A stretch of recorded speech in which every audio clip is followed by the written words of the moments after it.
பெரியாரினுடைய படைப்புகளை நாம் நாட்டுடைமையாக்கல் செய்வதில் தயக்கம் என்ன, தடை என்ன? சாதி ஒழிப்பு என்பது செங்குத்தான மலையில் தலைகீழாக ஏறுவது போல என்றார்.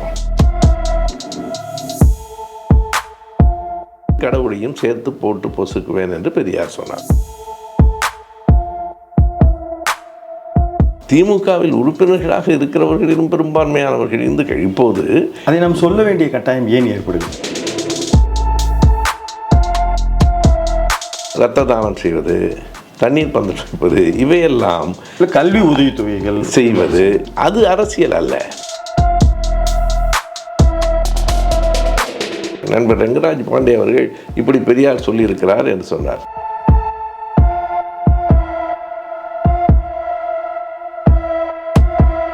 நேயர்களுக்கு இனிய வணக்கம். இன்று நம்மிடையே பேராசிரியர் சுபவி அவர்கள் இணைந்திருக்கிறார். திராவிட இயக்க தமிழர் பேரவை மற்றும் தமிழ்நாடு அரசினுடைய சமூக நீதி கண்காணிப்பு குழு தலைவராக இருக்கிறார். அவரோடு நடப்பு நிகழ்வுகள், சில கொள்கை அரசியல் பற்றி பேசுவோம். ஐயா வணக்கம். வணக்கம். 1925 சுயமரியாதை இயக்கத்திலிருந்து நமக்கு அன்றைய தேவையாக இருந்த குழந்தை திருமணத்திலிருந்து விதவை மறுமணம், ஜாதிய ஒழிப்பு, தீண்டாமை, இது போன்ற பல விஷயங்கள் அன்றைக்கின் காலத்தின் தேவையாக இருந்ததை பெரியாரின் எதிரொலித்தது. இன்றைக்கு முக்கிய பரப்புரையாக இந்த பெரியார் இயக்கங்களோ திராவிட இயக்கத்தின் கொள்கைவாதிகளினுடைய முக்கிய பரப்புரையாக என்னவாக இருக்கிறது? பெரியார் தொடக்கி வைத்த அந்த கொள்கைகள் இப்போது முழுமையாக நிறைவேறிவிட்டன என்று சொல்ல முடியாது. அதன் தொடர்ச்சியாக பணியாற்ற வேண்டிய தேவை இருக்கிறது. ஐயாவே அது எவ்வளவு கடினமான பணி என்பதற்கு ஒன்றை சொன்னார். செங்குத்தான மலையில் தலைகீழாக ஏறுவது போல என்றார். சாதி ஒழிப்பு என்பது அவ்வளவு கடினமானது. எனவே சாதி ஒழிப்பு, பாலின சமத்துவம், பகுத்தறிவு, இன மொழி உணர்வு, இவைதான் இப்போதும் பெரியாரிஸ்டுகள் தொடர்ந்து செய்து கொண்டிருக்கிற செய்ய வேண்டிய பணி. அந்த பணியிலே தான் நான் சார்ந்திருக்கிற திராவிட இயக்க தமிழர் பேரவையும் தன்னை ஈடுபடுத்தி கொண்டிருக்கிறது. இன்றைக்கும் சாதியின் பெயரால் மிகப்பெரிய ஆணவ படுகொலைகள் நடந்து கொண்டே இருக்கின்றன. பெண்கள் வாழ்வில் எவ்வளவோ முன்னேறி இருக்கிறார்கள் என்றாலும் பாலின சமத்துவம் முழுமையாக வந்துவிட்டது என்று சொல்ல முடியாது. பகுத்தறிவு சிந்தனைகள் பரப்பப்பட்டாலும் மூட நம்பிக்கைகள் வெகு வேகமாக இன்னொரு பக்கத்தில் வளர்ந்து கொண்டிருக்கின்றன. இன உணர்வும் மொழி உணர்வும் இருக்கிறது என்றாலும் இன்னமும் மொழியை மிகச்சரியான இடத்திற்கு நாம் கொண்டு வந்து விட்டோம் என்றும் கூற முடியாது. ஆகையினால் பெரியார் தொடக்கி வைத்த அந்த பணிகள் தொடர்கின்றன, தொடரும். காலத்தை விஞ்சிய பெரியாரினுடைய சிந்தனைகள், அவருடைய பணிகள், சமுதாய பணிகள், அதை தவிர்த்து விட்டு அவர் ஒரு இறை மறுப்பாளராக மட்டும், இப்போ இந்த பக்கம் நீங்கள் இது பெரியார் மண் அப்படின்னு சொல்லும் பொழுது, இல்லை அது ஆன்மீக மண் அப்படின்னு உன்னுடைய நேர் எதிர் முகாமிலிருந்து குரல் வருகிறது. அதை போல அவர் இறை மறுப்பு அப்படின்ற அந்த பிரச்சாரத்தை இங்கு வேறு வகையில் சித்தரித்து மிகப்பெரிய அளவில் அங்கே ஆன்மீக ஒரு முன்னேற்றமாக அல்லது திருக்கோயில்கள் பணி இதெல்லாம் ரொம்ப முன்பை விட அதிகமாக வந்திருக்கிறத நாங்கள் பார்க்குறோம்.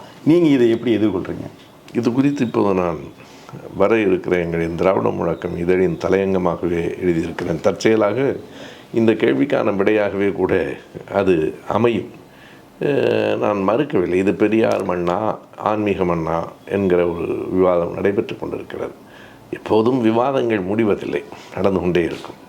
அவர்கள் சொல்லுகிற சில காரணங்களை நானும் மறுக்காமல் ஏற்றுக்கொள்கிறேன். தமிழ்நாட்டில் ஏறத்தாழ 36-37 கோயில்கள் இருக்கின்றன. இந்தியாவிலேயே வேறு எந்த மாநிலத்திலும் இல்லை.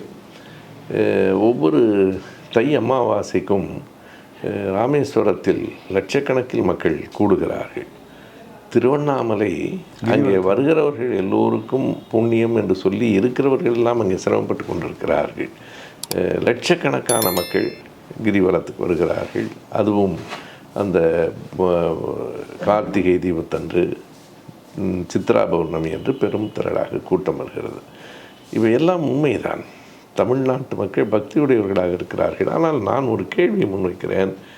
இவ்வளவு பக்தியுடைய, இவ்வளவு ஆன்மீக நம்பிக்கையுடைய, கடவுள் நம்பிக்கையுடைய மண்ணில் தொடர்ந்து திராவிட கட்சிகள் வெற்றி பெறுகின்றனவே எப்படி?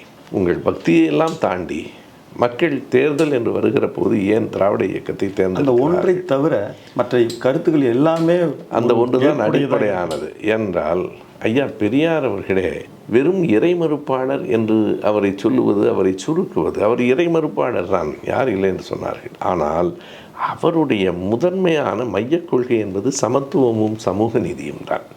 அந்த சமத்துவத்துக்கும் சமூக நீதிக்கும் மதம், கடவுள் எல்லாம் குறுக்கே நிற்கிற போது அதை எதிர்த்தாரே தவிர, இந்த சமூக நீதிக்கு சமத்துவத்திற்கு குறுக்கே வராமல் மத நம்பிக்கை உங்களுக்கு இருக்குமானால் அதை பற்றி எங்கள் யாருக்கும் கவலை இல்லை. இந்த கடவுளின் பெயரால் கடவுள்தான் மக்களை இப்படி ஏற்றத்தாழ்வோடு படைத்தார், கடவுளால் தான் சாதியும் மதமும் வந்தது என்று சொல்லுகிற போது கடவுளையும் சேர்த்து போட்டு பொசுக்குவேன் என்று பெரியார் சொன்னார். அதுதான் அடிப்படையான செய்தி. எனவே பெரியார் இறை மறுப்பாளர். பெரியாரை பின்பற்றுகிற நாங்கள் அத்தனை பேரும் கடவுள் மத மறுப்பாளர்கள். ஆனால் அந்த ஒரு வட்டத்தில் பெரியாரையோ அவரை பின்பற்றுகிற எங்களையோ சுருக்கிவிட முடியாது. அடிப்படையான நோக்கம் சமத்துவம் தான். எனவே இந்த சமத்துவம் என்பதும் சமூக நீதி என்பதும் ஒரு விதத்தில் இது ஒரு உலகளாவிய கொள்கை. தமிழ்நாடு மட்டுமோ, திராவிட நாடு, இந்தியா, தென்னாடு, எல்லோருக்கும் ஏற்புடையது, உலகளாவியது. சமத்துவமும் சமூக நீதியும் உலகளாவிய கொள்கை. அது பெண் ஆண் என்கிற வேறுபாடு இல்லை, எந்த ஜாதி என்கிற ஜாதியே பொய்யானது, ஏழை பணக்காரன் என்கிற வேறுபாடு இல்லை, எல்லோரும் சமமானவர்கள் என்பது தான் அடிப்படையில் ஐயா பெரியார் அவர்களின் கொள்கை. அது திரிக்கப்பட்டு அவரை வெறும் இறைமறுப்பாளராக காட்டுவது, இறை நம்பிக்கை உடையவர்களையெல்லாம் தங்கள் பக்கத்திலே சேர்த்து கொள்ளலாம் என்கிற நம்பிக்கையில், அந்த முயற்சியில் இந்த நிமிடம் வரையில் அவர்கள் தோற்று போயிருக்கிறார்கள் என்பதற்காக தேர்தலை காட்டினர். தமிழ்நாட்டு மக்கள் தெளிவாக இருக்கிறார்கள். அவர்களின் பக்தி வேறு, தேர்தலில் யாரை தேர்ந்தெடுப்பது என்பது வேறு. திராவிட இயக்கங்களுக்கு உங்களை போன்றவர்கள் கொள்கை தருகிற இடத்தில் இருக்கிற நீங்கள், திராவிடம் இந்துக்கள் என்கின்ற நூலில் கூட தெளிவாக எழுதி, கூடுதலாக நாங்கள் இந்து மதத்தை தான் நாங்கள் விமர்சித்திருக்கிறோம் என்று குறிப்பிடுகிறீர்கள். ஆனால் அந்த நேரத்தில், இந்த காலகட்டத்தில் தான் தமிழக முதல்வர், திமுக தலைவர், பெரும்பாலானவர்கள் இந்துக்கள் கொண்ட கட்சி அப்படின்னு சொல்லக்கூடிய கட்டாயத்தை கொண்டு போய் விட்டிருக்கிறதா? அது அந்த எதிர்முகாம், அந்த இந்துத்துவாவினுடைய வெற்றின்னு நம்ம எடுத்துக்கலாமா? எப்போது இந்துக்கள் திமுக கழகத்தில் குறைவாக இருந்தார்கள், இந்துக்களும் கடவுள் நம்பிக்கை உடையவர்களும் வாக்களிக்காமல் திமுக வெற்றி பெற்றுவிட முடியுமா? ஒரு நாளும் இல்லை. இன்றைக்கும் கடவுள் நம்பிக்கை உடையவர்களே 99 விழுக்காடு இருக்கிற மண்ணில் அவர்கள் வாக்களித்து தான் திமுக வெற்றி பெறுகிறது. கடவுள் நம்பிக்கை என்பது அவருடைய விருப்பம் சார்ந்தது, உரிமை சார்ந்தது, நாம் குறுக்கிடவில்லை. ஆனால் அது பொது வாழ்வில் குறுக்கே நிற்கிற போது, சாதியின் பெயரால் ஏற்றத்தாழ்வை கற்பிக்கிற போது நாம் எதிர்க்கிறோம். இரண்டும் உண்மை. நாங்கள் இந்து மதத்தை தான் குறிவைத்து தாக்குகிறோம் என்பது உண்மை. அதற்கான ஒரே காரணம், அண்ணல் அம்பேத்கர் அவர்கள் சொன்னது போல, இந்து மதம் என்பது சாதிகளின் தொகுப்பாக இருக்கிறது. எனவே நாங்கள் அந்த சாதியின் பெயராலான ஏற்றத்தாழ்வை எதிர்ப்பதற்காக இந்து மதத்தை கூடுதலாக எதிர்க்கிறோம் என்பதும் உண்மை. திராவிட இயக்க ஆட்சியில் கூடுதல் பயன்பெற்றவர்கள் இந்துக்கள் தான் என்பதும் உண்மை. தங்களை இந்துக்கள் என்று கருதி கொண்டிருக்கிற மக்கள் தானே இடஒதுக்கீட்டால் பயன்பெற்றார்கள். இந்துக்கள் என்று கருதி கொண்டிருக்கிற மக்கள் தானே அரசினுடைய திட்டங்களால் பயன்பெற்றார்கள். இன்றைக்கு வரைக்கும் புதுமை பெண் திட்டமானாலும், நான் முதல்வன் திட்டமானாலும், அதில் வெறும் இஸ்லாமியர்கள், பார்சிகள், கிறிஸ்தவர்கள் தான் பயன்பெறுகிறார்களா? இந்துக்களுக்கு எந்த பயனும் இல்லையா? பயன்பெறுகிறவர்களில் மிக பெரும்பான்மையானவர்கள் இந்துக்கள். திமுகவில் உறுப்பினர்களாக இருக்கிறவர்களிலும் பெரும்பான்மையானவர்கள் இந்துக்கள். இப்போது அதை நாம் சொல்ல வேண்டிய கட்டாயம் ஏன் ஏற்படுகிறது? இப்போது அதாவது இந்துக்களுக்கு எதிரான கட்சி என்று அவர்கள் சொல்லிக்கொண்டே இருக்கிற போது, நாங்கள் யாருக்கும் எதிரான கட்சி அல்ல. ஆனால் இந்து மதத்தில் இருக்கிற சாதிக்கும் வர்ணாசிரமத்துக்கும் எதிரானவர்கள். அதை விளக்குகிறோம். வர்ணாசிரமத்துக்கு எதிரானவர், உங்கள் நம்பிக்கைக்கு எதிரானவர்கள் இல்லை. அப்படி இந்து மதத்துக்கு எதிரானவர்களாக இருந்தால் இத்தனை இந்துக்கள் எப்படி இந்த கட்சியில் இருப்பார்கள்? நான் முழுக்க எந்த மத நம்பிக்கையும் இல்லாதவன். ஆனால் சட்டப்படி நான் யார்? சட்டப்படி ஒரு இந்து என்று தானே இருக்கிறது. அந்த பிறப்பால் சொல்லப்படும். பிறப்புக்கும் மதத்துக்கும் தொடர்பில்லை. மதம் என்பது அவருடைய நம்பிக்கை சார்ந்தது. It is faith. சாதி என்பது பிறப்பு சார்ந்தது. சாதி திணிக்கப்படுகிறது. என் சாதியை நான் தீர்மானிக்கவில்லை, என் மதத்தை நான் தீர்மானிக்கிறேன், என் கட்சியை நான் தீர்மானிக்கிறேன், என் தொழிலை நான் தீர்மானிக்கிறேன். சாதி என் மீது திணிக்கப்படுகிறது. சாதிக்கும் மற்றவைகளுக்கும் இடையில் இருக்கிற பாரதூரமான வேறுபாடு இதுதான். எனவே மதம் கூட என் விருப்பம். இன்றைக்கு இந்து மதத்திலே, இந்தியாவிலே இந்து மதம் அதிகமாக இருக்கிறது, அவ்வளவுதான். எல்லா நாடுகள், எந்த நாட்டில் இந்தியாவை தவிர இந்து மதம் கூடுதலாக இருக்கிறது. மற்ற நாடுகளிலும் இந்து மதம் இருந்தது, அவங்களும் அதை கைவிட்டுட்டாங்க. இப்போது இல்லை, இருக்கலாம். ஆனால் நீங்கள் எந்த மதத்தில் இருக்கிறவர்கள் கூடுதல் என்று கணக்கு பார்த்தெல்லாம் நாங்கள் சொல்லவில்லை. அப்படி பார்த்தால் உலக அளவில் கிறிஸ்தவர்கள் தான் அதிகம், அவர்களுக்கு அடுத்தது இஸ்லாமியர்கள் அதிகம், மூன்றாவதாக இன்றைக்கு நான் பிலீவர்ஸ் தான் இருக்கிறார்கள். 16.4% நான் பிலீவர்ஸ். இந்துக்கள் உலக மக்கள் தொகையில் 15.1% தான். ஆகையினாலே அந்த எண்ணிக்கையை வைத்தெல்லாம் நாங்கள் சொல்லவில்லை. இந்து மதத்தில் இருக்கிற ஒரே ஒரு குறிப்பிட்ட கூறு, நாங்கள் கடவுள் இல்லை என்று சொன்னால் அது எல்லா மதத்துக்கும் எதிரானது. எந்த மதம் கடவுள் இல்லை என்று சொல்லியிருக்கிறது? கடவுள் இல்லை என்றால் நாங்கள் அல்லாவை தவிர என்று சொன்னோமா? இயேசுவை தவிர என்று? கடவுள் இல்லை என்றால் எந்த கடவுளும் இல்லை. எல்லா மதத்துக்கும் எதிரான ஒரு குரல் தான் அது. எனவே கடவுள் மறுப்பில், மத மறுப்பில் நாங்கள் எல்லா மதத்திலிருந்தும் விலகி நிற்கிறோம். மூட நம்பிக்கை எதிர்ப்பில், சடங்குகள் எதிர்ப்பில் எல்லா மதத்திலிருந்தும் விலகி நிற்கிறோம். ஆனால் சாதிய எதிர்ப்பில் குறிப்பாக இந்து மதத்துக்கு எதிராக நிற்கிறோம். அவ்வளோதான். நீங்கள் திருப்பத்தூர்லேருந்து ஒருத்தர் ஒரு உச்சநீதிமன்றத்தில் வழக்கு தொடுத்திருந்தார். நான் சாதியற்றவனாக, மதமற்றவனாக எனக்கு ஒரு சான்றிதழ் கொடுங்க அப்படின்னு. அப்போது அவங்க அந்த மாதிரி கொடுக்க முடியாது, இடஒதுக்கீடு மட்டுமில்லை சொத்துரிமை உட்பட எல்லாம் பாதிக்கப்படும் அப்படின்ற மாதிரி ஒரு தீர்ப்பை சொல்லியிருந்தாங்க. அவருக்கே தெரியும் இதெல்லாம் என்னென்னு தெரிஞ்சு தான் அவர் அணுகிறாரு. ஒரு சமூக கண்காணிப்பு குழு தலைவராக இதை எப்படி தீர்க்கணும்? ஒருத்தர் விரும்புகிறாரு, நான் சாதி மதம் இல்லாமல் நான் வாழணும்னு நினைக்கிறாரு. கொடுத்துட்டாங்க. இப்போதும் நீங்கள் இர்ரிலீஜியஸ், கேஷ்லெஸ் என்று போட்டுக்கொள்ளலாம். ஆனால் என்னை போன்றவர்கள் என்ன கருதுகிறோம் என்றால், சாதி அடிப்படையிலான இடஒதுக்கீடு என்பதை போராடி பெற்றிருக்கிறோம். அது நம்முடைய உரிமை. அது நான் சாதியற்றவனாக இருக்கலாம், ஆனால் இந்த சமூகம் சாதிய சமூகமாக இருக்கிறது. என் பிள்ளைகளின் எதிர்காலத்தை நான் அப்படி பாழடிப்பது சரியானதல்ல.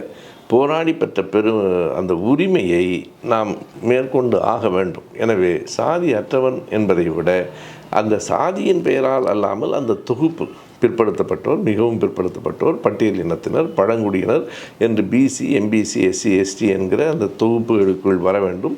சாதியின் பெயரை குறிப்பாக சொல்ல வேண்டும் என்பதில்லை. ஆனால் நீங்கள் பிசியா எம்பிசியா என்பதை அந்த சாதியின் பெயரை வைத்து தான் தீர்மானிக்க முடியும். தாசில்தார் அப்படித்தான் உங்களுக்கு சான்றிதழ் கொடுப்பார். எனவே இந்த சமூகம் சாதிய சமூகமாக இருக்கிற வரையில் நாம் அதனுடைய உரிமையை, போராடி பெற்ற உரிமையை புறந்தள்ள வேண்டியதில்லை என்று நான் கருதுகிறேன். கொங்கு நாடு தேசிய மக்கள் கட்சி சமீபத்தில் அவங்க ஒரு மாநாடு, கலாச்சார காப்புன்ற ஒரு மாநாடை கூட்டி அதனுடைய தலைவர் திரு ஈஸ்வரன் அவர்கள் இந்த பிசிஆர் சட்டத்தை நீக்க வேண்டும், அதனால் நாங்கள் பாதிக்கப்படுகிறோம் அப்படின்ற மாதிரி சொல்லியிருந்தார்.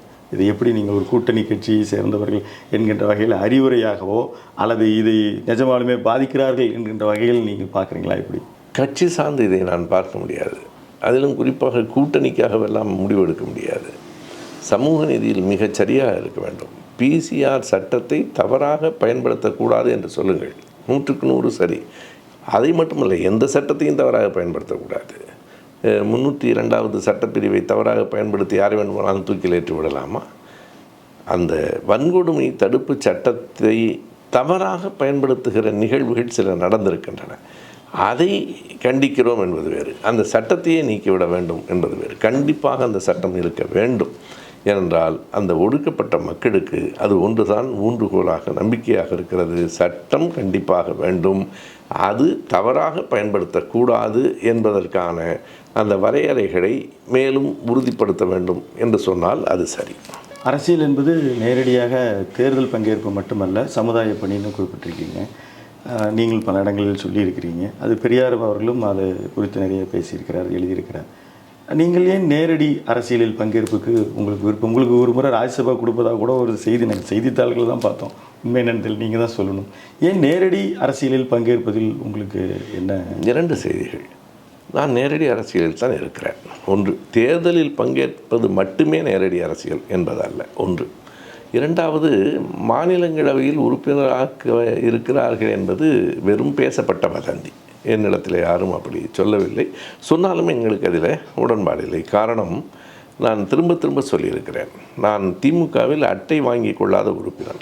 ஏன் அட்டை வாங்கி கொள்ளவில்லை என்றால், கட்சி பணியை விட கருத்து பணிகளில் கூடுதல் கவனம் செலுத்த வேண்டும் என்று கருதுகிறேன். நான் கட்சியில் உறுப்பினராக இருந்தால் கட்சி கூட்டம் போடணும், நண்பர்கள், எனக்கு அதை விட இப்படி புத்தகங்களை வெளிக்கொண்டு வரணும். அப்படி கட்சி உறுப்பினராகிட்டால் சில லிமிட்டேஷன் வந்துடும், நீங்கள் சில கட்டுப்பாடு. கட்சிக்குள் போனால் கட்டுப்பாடு மிக முக்கியமானது. நான் இப்போதும் திமுகவினுடைய கட்டுப்பாடுகளிலிருந்து மீறி நடப்பதில்லை. ஆனால் சுதந்திரமாக சில செயல்களை எங்களால் செய்ய முடிகிறது. நாங்கள் நினைத்த புத்தகங்களை கொண்டு வருகிறோம். திராவிட பள்ளியை 4வது ஆண்டாக நடத்தி கொண்டிருக்கிறோம். ஒடுக்கப்பட்ட ஏழை மக்களுக்கான கல்வி உதவி திட்டத்தை நடத்துகிறோம். திராவிட நட்பு கழகம் என வைத்துக்கொண்டு பல்வேறு மதங்களை சார்ந்தவர்களையும் ஒருங்கிணைக்கிறோம். எங்களினுடைய போக்கில் அந்த காணொளிகளை திராவிடம் 100 வலையொலியை கொண்டு வருகிறோம். இந்த பணிகளை எல்லாம் செய்வதற்கு இது வசதியாக இருக்கிறது என்பதுதான். இவை அனைத்தும் நேரடியான அரசியல் பணிகள் தான். தேர்தலில் நிற்பது என்பது நேரடி அரசியலில் ஒரு பகுதி. ஆனால் நமக்கு என்ன எண்ணம் வந்து விட்டது என்றால், தேர்தலில் நிற்கிறவர்கள் மட்டுமே அரசியல்வாதிகள். அப்படியெல்லாம் இல்லை. நாங்கள் தேர்தலில் நிற்கவில்லையே தவிர ஒவ்வொரு தேர்தலிலும் திமுக கூட்டணியும் ஆதரித்து பேசிக் கொண்டிருக்கிறோம். அது தேர்தலில் பங்கேற்பது தானே. எப்போது வாக்களிக்கிறேனோ அப்போதே தேர்தலில் பங்கேற்று விட்டேன் என்று பொருள். யார் ஒருவர் தேர்தலில் வாக்களிக்கிறாரோ அவர் தேர்தலில் பங்கேற்றிருக்கிறார் என்று தான் பொருள். நாங்கள் வாக்களிக்கிறோம், மற்றவர்களை வாக்களிக்குமாறு கேட்டுக்கொள்ளுகிறோம், தேர்தல் பணிகளில் முழுமையாக ஈடுபடுகிறோம். நாங்கள் நிற்பதில்லை. நான் நின்றால் என்ன, இன்னொருவர் நின்றால் என்ன. இந்த கருத்து, இந்த கட்சி என்னை பொறுத்தளவு சட்டமன்ற நாடாளுமன்ற தேர்தல்களில் நல்லவரா கெட்டவரா என்று பார்த்து வாக்களிப்பதில் எனக்கு உடன்பாடு இல்லை. நல்ல கட்சியா கெட்ட கட்சியா என்பதுதான். நல்ல கட்சியே இல்லை என்று உங்களுக்கு பட்டால் இருக்கிற கட்சிகளில் நல்ல கட்சி, கட்சியின் அடிப்படையில் தான் வாக்களிக்க வேண்டும். ஊராட்சி தேர்தல்கள், உள்ளாட்சி தேர்தல்களில் மட்டும் வேண்டுமானால் நீங்கள் தனி மனிதர்களை பார்த்து வாக்களிக்கலாம். சட்டமன்றத்திலும் நாடாளுமன்றத்திலும் தனி ஒரு மனிதராக எதையும் சாதிக்க முடியாது, சாதிக்கக்கூடாது. அவர் கட்சி சொல்லுகிற போது கையை உயர்த்தென்றால் உயர்த்த வேண்டும், இல்லை என்றால் அதற்குத்தான் அந்த விப் கொறடா என்று வைத்திருக்கிறார்கள். ஆகையினாலே அது கட்சி பார்த்து வேலை செய்ய வேண்டும். கட்சிக்கு நாங்கள் வேலை செய்கிறோம், தேர்தல் பணிகளிலும் இருக்கிறோம். நாங்களே நேரடியாக போட்டியிடவில்லை. திமுகத்தில் இருக்கிற அத்தனை பேரும் தேர்தலில் போட்டியிடுகிறார்களா? எல்லோருக்கும் வாய்ப்பளிக்க முடியுமா? ஒரு சட்டமன்ற தேர்தலில் 234, நாடாளுமன்றம் என்றால் வந்து செலக்டிவாக செயல் வீரர்கள், இப்போ உங்களை போன்றவே கொள்கை முழக்கங்களை சொல்கிற திரு ஆர் ராசா போன்றவர்கள், அவர்களுக்கான ஒரு பிரதிநிதித்துவம் கோடிக்கணக்கானவர்கள் கட்சியில் இருக்கிறார்கள். 264 பேருக்கு தான், 74 பேருக்கு தான் மொத்தம் வாய்ப்பு கிடைக்கிறது. மற்றவர்களெல்லாம் முழு நேர அரசியலில் இல்லை என்று சொல்ல முடியாது. அவர்களுக்காக உழைக்கிறவர்கள் யார்? நாங்களும் உழைக்கிறோம். எனவே நாங்கள் நேரடியான முழுமையான அரசியலில் தான் இருக்கிறோம். இதை சொல்கிற நீங்கள் அந்த அரசியலில் முழு நேர அரசியல் என்பது ஒரு தேர்தலில் பங்கேற்கிற போதே, தேர்தலில் வாக்களிக்கும் போதே ஒரு அரசியலுக்கு வந்து விடுகிறார்கள். நடிகர் திரு விஜய் அவர்கள் தங்களுடைய அரசியல் வருகையை உறுதிப்படுத்தியிருக்கிறார். அதற்கு முன்னாலே அவர் வந்து அரசியல் சில பணிகளை செஞ்சிட்ருக்கிறார். மறைமுகமாக செஞ்சார், இப்போ சமீபமாக வந்து நேரடியாக செய்கிறார். கல்வி உதவிகள் இதையெல்லாம் செஞ்சுருக்கார். அப்போ ஒரு அரசியல் பங்கேற்புக்கு வந்துட்டார். தேர்தல் அரசியலுக்கு ஒரு டைம் சொல்லியிருக்காரு, என்னுடைய ஒர்க்கை முடிச்சுட்டு வரேன் அப்படின்னு வந்து டைம் சொல்லியிருக்காரு. அதை எல்லோரும் வரவேற்றார்கள். ஆனால் நீங்கள் அதை வந்து ஒரு விதமான ஒரு துணியில் அதை சொல்லும் பொழுது வேறு சில பேர் உங்களுக்கு எதிர்முகாமல் இருப்பவர்களை பெயரை குறிப்பிடாமல், இந்த மாதிரி பூங்குத்து கொடுக்க வருவர்கள் எல்லாம் நீங்கள் நம்பாதீர்கள் அப்படின்னு அவங்க மறைமுகமான ஒரு சாடல். ஏன்? ஏன்னா முதிர்ச்சியான அணுகுமுறையெல்லாம் இன்றைய தலைமுறை நாங்கள் உங்களிடமிருந்து கற்றுக்கொள்கிறோம். ஆனால் நீங்கள் பெயர் குறிப்பிடலை. ஆனால் அந்த பதிவில் கீழ் மிக கடினமாக, மிக வக்கரமாக, மிக வன்மமாக உங்களை பின்பற்றுவர்கள் அந்த பெயரை குறிப்பிடார்கள். யார் ஒருவர் மீதும் வன்மமாக அப்படிப்பட்ட குறிப்புகளை யார் பதிவிட்டாலும் நான் அதை கண்டிக்கிறேன். அது என்னை எதிர்த்தாலும் சரி, நான் எதிர்க்கிறவர்களை எதிர்த்தாலும் சரி. நான் எதிர்க்கிறவர்கள் யாரும் தனிப்பட்ட முறையில் எனக்கான எதிரிகள் இல்லை. நான் அரசியல் சார்ந்து, அந்த கருத்துகள் சார்ந்து எந்த பெயரையும் நான் மறைக்க வேண்டும் என்று கூட நினைப்பதில்லை. ஒவ்வொரு முறையும் ஒரு பெயரை சொல்லிக் கொண்டிருக்க வேண்டாம் என்பதற்காக தவிர்த்து விட்டு போவேன். தமிழறிவுமணியன் மீது எனக்கு மதிப்பு உண்டு. அவரும் என்னிடத்தில் அன்பு காட்டுகிறவர் தான். அவரும் இதே தான் சொன்னார். அவர் திராவிடத்தை ஒழிப்பதே தன்னுடைய நோக்கம் என்பார். திராவிடத்தை நிலைநிறுத்துவதே என்னுடைய நோக்கம். எங்கள் நேர் எதிரான மோதல் எங்கே வருகிறது என்றால், என் வாழ்க்கையே திராவிடம் சார்ந்தது. திராவிட கோட்பாடுகளை கொண்டு வந்து நிறுத்துவது என்பதுதான் எனக்கு இருக்கிற ஒரே ஒரு குறிக்கோள். பல கருப்பையாகவும் மறைமுகமாக சுட்டி ஏறத்தாழ அவர் எனக்கு தமிழறிவுமணியனாவது இந்த ஒரு குறிக்கோளை சொல்லிக்கொண்டே இருக்கிறார். பழகருப்பையா எந்த நேரத்தில் என்ன சொல்லுவார் என்று தெரியாது. எனவே நான் அந்த செய்திகளை பேசுகிறேனே தவிர 2 பேர் மீதும் எனக்கு எந்த தனிப்பட்ட காழ்ப்பும் இல்லை, பகையும் இல்லை. ஆகையினாலே நான் இந்த செய்திகளை சொல்வது, விஜய் பற்றி சொல்லுகிற போது கூட நீங்கள் சொன்னீர்கள், ஏற்கனவே அவர் பல பணிகளை செய்து கொண்டிருக்கிறார். இங்கே என்ன குழப்பத்திற்கு உள்ளாகிறது என்றால், இரத்த தானம் செய்வது, தண்ணீர் பந்தல் வைப்பது, இவையெல்லாம் கல்வி உதவித்தொகைகள் செய்வது, அது அரசியல் அல்ல. அரசியல் என்பது சித்தாந்தத்தின் அடிப்படையில் கட்டப்படுவது. அவர் சொல்லுகிறார் பிறப்புக்கும் எல்லா உயிருக்கும், அது ஒரு அரசியல் சித்தாந்தம். ஆனால் அதனை தெளிவாக உறுதியாக சொல்ல வேண்டும். சித்தாந்தம் என்பது தான் அடிப்படையானது. நீங்கள் மக்களுக்கு நன்மை செய்வோம் எல்லாரும் தான் சொல்வார்கள். ஊழலற்ற ஆட்சி அமைய வேண்டும். யார் ஊழல்? அரசியலுக்கு ஒருத்தர் நுழைகிறார் என்றாலே ஏறக்குறைய அங்கு இருக்கக்கூடிய அத்தனை கட்சிகளையும் அவர் புறம் தள்ளிவிட்டு தானே அவர் அரசியல் நடத்துவார். ஆமாம், எந்த கட்சியாவது அவருக்கு உடன்பாடு என்றால் அதில் சேர்ந்திருக்கலாம். புதிதாக கட்சி தொடங்குகிறார் என்றால் இருக்கிற கட்சிகளில் அவருக்கு உடன்பாடு இல்லை என்று பொருள். இன்னொன்றும் இருக்கிறது, எங்களை போன்ற இயக்கங்கள் இருக்கின்றன, சின்ன சின்ன இயக்கங்கள். ஆனால் நாங்கள் எல்லாவற்றையும் புறக்கணிப்பதற்காக இதை தொடங்கவில்லை. அதைத்தான் மறுபடியும் நான் சொல்கிறேன். நான் திராவிட இயக்கம் சார்ந்தவன். அரசியல் கட்சிகளில் திமுகவை 100க்கு 100 ஆதரிக்கிறவன். பல இடங்களில் நான் சொல்லுகிறேன், நான் திமுக இல்லை என்றால் வேறு யார் திமுக என்று கேட்பேன். திமுகவுக்காகத்தான் வேலை செய்கிறோம், அதில் ஒரு மாற்றமும் இல்லை. அப்படி இல்லாமல் நான் புதிதாக கட்சி தொடங்குகிறேன் சொன்னால் இருக்கிற எந்த கட்சியையும் ஏற்கவில்லை. இருக்கிற எந்த கட்சியையும் ஏற்கவில்லை என்றால் எந்த சித்தாந்தத்திலிருந்து நீங்கள் முற்றுமாக வேறுபடுகிறீர்கள்? அந்த சித்தாந்தத்தையே எல்லாரும் சொல்லுகிறார்கள். அதாவது ஊழலற்ற ஆட்சி என்பது அது நிர்வாக சீர்திருத்தம், அது கொள்கை அல்ல, எல்லோருக்கும் பொதுவான கொள்கை. அது யாராவது சொல்லியிருக்கிறார்களா நாங்கள் ஒரு ஊழல் ஆட்சியை நியமிப்பதற்காக வருகிறோம் என்று? அது நகைப்புக்குரியது. ஊழலற்ற என்று தான் எல்லோரும் சொல்லுவார்கள்.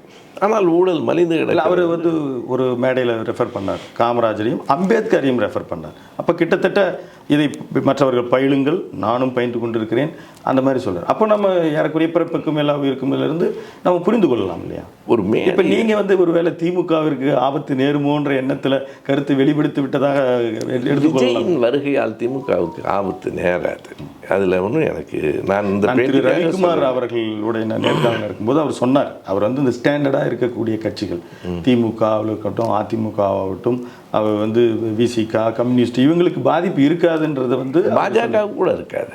நீங்கள் எண்ணி பார்த்தால் இந்த கட்சிகளின் அமைப்பு முறை வேறு.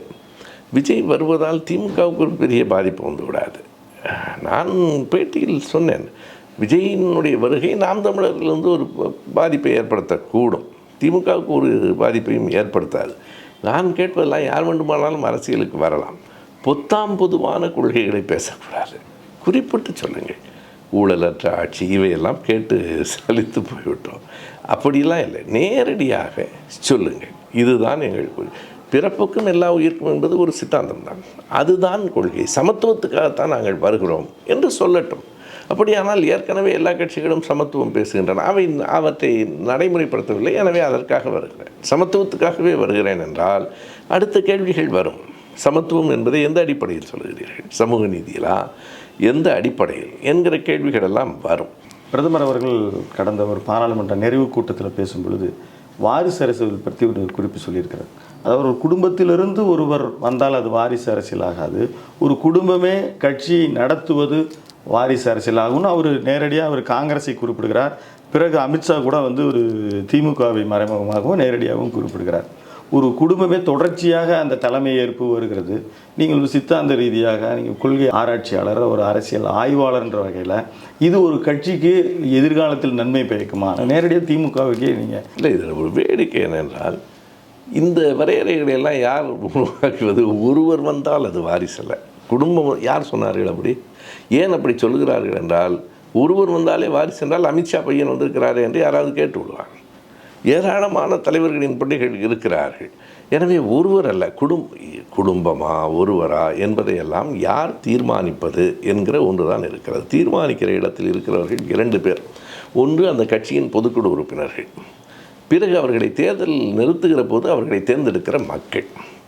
அவர்கள் முடிவு செய்ய வேண்டும். நீங்கள் குடும்பம் முழுவதும் வருகிறீர்கள், எனவே புறக்கணிக்கிறோம் என்று சொன்னால் தானாக அது புறக்கணிக்கப்பட்டு விடும். அதற்கு முந்தைய கட்டம் பொதுக்குழுவிலே புறக்கணிக்கப்பட்டு விட்டால் இந்த கேள்வியே வராது. ஒரு கட்சியின் தலைமைக்கு யாரை கொண்டு வருவது என்பதை அந்த பொதுக்குழு தான் தீர்மானிக்குமே தவிர அதை வெளியிலே உட்கார்ந்து செல்வாக்குமிக்க தலைவர் அவர் வாரிசு அறிவிக்கும் போது அவர் பின்பற்றவர்கள் வேற வழி. அப்படியானால் அவருக்கு அந்த கட்சியில் செல்வாக்கு தொடர்கிறது என்று தானே பொருள். ஒரு கட்சியில் அவருக்கு செல்வாக்கு தொடருமானால் அந்த செல்வாக்கு ஏற்பபடி அவர் செய்கிறார். அந்த செல்வாக்கை பயன்படுத்தி அவர் தவறு செய்கிறார் என்று கட்சியில் இருக்கிறவர்கள் கருதினால் மறுக்கட்டும், அது கட்சி பிரச்சனை. ஒரே ஒரு மகன் வருகிறாரா, மகள் வருகிறாரா, குடும்பமே வருகிறதா, பேரன் பேத்தி வருகிறதா என்பதையெல்லாம் அந்த பொதுக்குழு ஏற்றுக்கொள்கிறதா என்பது முதல் கேள்வி. ஏற்றுக்கொண்டது, மக்கள் ஏற்றுக்கொண்டார்களா என்பது இரண்டாவது கேள்வி. இருவரில் ஒருவர் பொதுக்குழு உறுப்பினர்கள் அல்லது மக்கள் புறக்கணித்து விட்டால் உங்களுக்கு இந்த விமர்சனமே இல்லை. நாம் விமர்சனம் வைக்க வேண்டியதெல்லாம் இது எங்கள் கொள்கை, அது அவர்கள் சித்தாந்தம், இரண்டும் முரண்படுகிறது என்று சொல்லுங்கள். மோடி நான் என் பையனை கொண்டு வரவே இல்லை என்று சொன்னால் அதற்கு நான் விடை சொல்லுவதில் பல சிக்கல்கள் வரும். சரிதானா? மோடியினுடைய குடும்பம் அரசியலுக்கு வரவில்லை என்றால் மோடியினுடைய குடும்பம் எங்கே இருக்கிறது என்று ஒரு கேள்வி இருக்கிறது. இப்படியெல்லாம் ஒரு அரசியல் தளத்தில் பேசுவது என்பது பேசுவதற்கு அவர்களுக்கு வேறு எதுவும் இல்லையோ என்று தோன்றுகிறது. பேசலாம், கட்சியில் இருக்கிற 3ஆம் தர 4ஆம் தர பேச்சாளர்கள் அப்படி பேசலாம். ஒரு கட்சியின் தலைவர், அதுவும் பிரதமராக இருக்கிறவர் அப்படி பேசுகிறார் என்றால் மக்கள் அதனை கவனித்துக் கொள்ள வேண்டும். நம்ம முன்பே குறிப்பிட்டோம், ஒரு மாபெரும் சிந்தனைகளை கொடுத்திருக்கிற ஈவர பெரியாரினுடைய படைப்புகளை நாம் நாட்டுடைமையாக்கல் செய்வதில் தயக்கம் என்ன, தடை என்ன? அதை நீங்கள் உங்களை போன்றவர்கள் பரிந்துரைக்கல எனில் வேறு யார் செய்வார்? இன்றைக்கு ஏராளமான புத்தகங்கள் வந்து விட்டன. இங்கே நீங்கள் பார்த்தால் ஐயாவினுடைய புத்தகங்கள் எல்லாம் நாங்களே வெளியிட்டிருக்கிறோம். அதற்கு திராவிடர் கழகம் எந்த எதிர்ப்பும் சொல்லவில்லை. அவர்கள் சொன்ன ஒரே ஒரு நியாயமான காரணம், பெரியார் கவனமாக எதிர்க்கப்படுகிறார். அவருடைய வரிகளில் முன்னும் பின்னும் எல்லாவற்றையும் எடுத்துவிட்டு 2 வரிகளை மட்டும் போடுகிற போது பல சிக்கல்கள் வரும். நீங்கள் தமிழை காட்டுமிராண்டி மொழி என்று சொன்னார். எப்போது சொன்னார்? எதற்காக சொன்னார்? முன்னும் பின்னும் இருக்கிற வரிகளை சேர்த்து போடுங்கள், யாரும் மறுக்கவில்லை. இந்த இடையிலிருந்து 2 செங்கலை மட்டும் உருவாதீர்கள். அப்படி செய்வது பெரியாரை தவறாக மக்களிடம் காட்டுவதற்காக. அந்த நாட்டுடைமை ஆக்கிவிட்டால் எல்லோரும் இந்த காரியத்தை செய்வார்கள். அப்படியானால் கலைஞரின் எழுத்துக்களில் செய்ய மாட்டார்களா? குறிப்பாக எல்லாவற்றுக்கும் சித்தாந்தத்தின் தந்தையாக திராவிட இயக்கத்தில் இருப்பது ஐயா பெரியார் அவர்கள் தான். அவர்களுக்கு முன்னாலேயே நடேசனார், நாயர் போன்றவர்களெல்லாம் இருந்திருக்கிறார்கள். பெரியாருக்கு முன்பும் தலைவர்கள் இருக்கிறார்கள், பின்பும் தலைவர்கள் இருக்கிறார்கள். ஆனால் மையமாக இருக்கிற பெரியார் தான் திராவிட கருத்தியலை செழுமைப்படுத்தி உறுதிப்படுத்துகிறார். எனவே அவர் குறிவைத்து தாக்கப்படுவார். கவனமாக இருக்க வேண்டும் என்பதற்காகத்தான் பெரியாரின் இரங்கல் உரைகள் என்று இப்போது எங்களுடைய தோழமை அமைப்பான வெங்காயத்திலிருந்து ஒரு புத்தகம் வந்திருக்கிறது.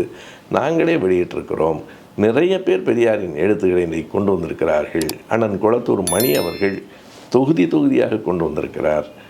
அதற்கு எதிர்ப்புகள் என்பதற்கு காரணம், அந்த நாட்டுடைமை ஆக்கப்படுகிற உரிமையை கொடுத்தால் அது திரிவுவாதத்திற்கும் இடையில் எடுத்து போடுவதற்கும் பயன்பட்டு விடக்கூடும் என்பதற்காக திராவிடர் கழகம் எதிர்க்கிறதே தவிர பெரியார் கருத்துக்களை பரப்புவதற்காகத்தான் சுயமரியாதை இயக்கமே இருக்கிறது. இன்றைக்கி நவீன உலகத்தில் ஒரு டிஜிட்டல் பக்கம் அந்த மாதிரிலாம் கூட கவனம் செலுத்தி ஒரு கருத்துக்களை மேற்கொண்டு செல்லலாம். நீங்கள் இனி தடுக்க முடியாது.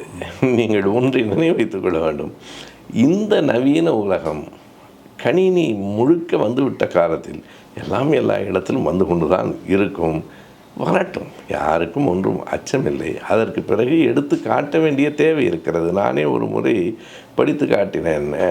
நண்பர் ரெங்கராஜ் பாண்டே அவர்கள் இப்படி பெரியார் சொல்லியிருக்கிறார் என்று சொன்னார். நான் அந்த புத்தகத்தை எடுத்து வைத்துக்கொண்டு இதற்கு முன்னால் இப்படி சொல்லியிருக்கிறார், பின்னால் அதை மறுத்து சொல்லியிருக்கிறார், அதை எடுத்துவிட்டு இதை மட்டும் சொல்லுவது நேர்மை அல்ல. நான் சொல்வது அதுதான், ஒரு நேர்மையான செயல் அன்று. அப்படி யாரை வேண்டுமானாலும் நாம் தெரிவித்து காட்டலாம். காந்தியாரை, நேருவை, யாருடைய எழுத்துக்களை வேண்டுமானாலும் அப்படி தெரிவித்து காட்டலாம்.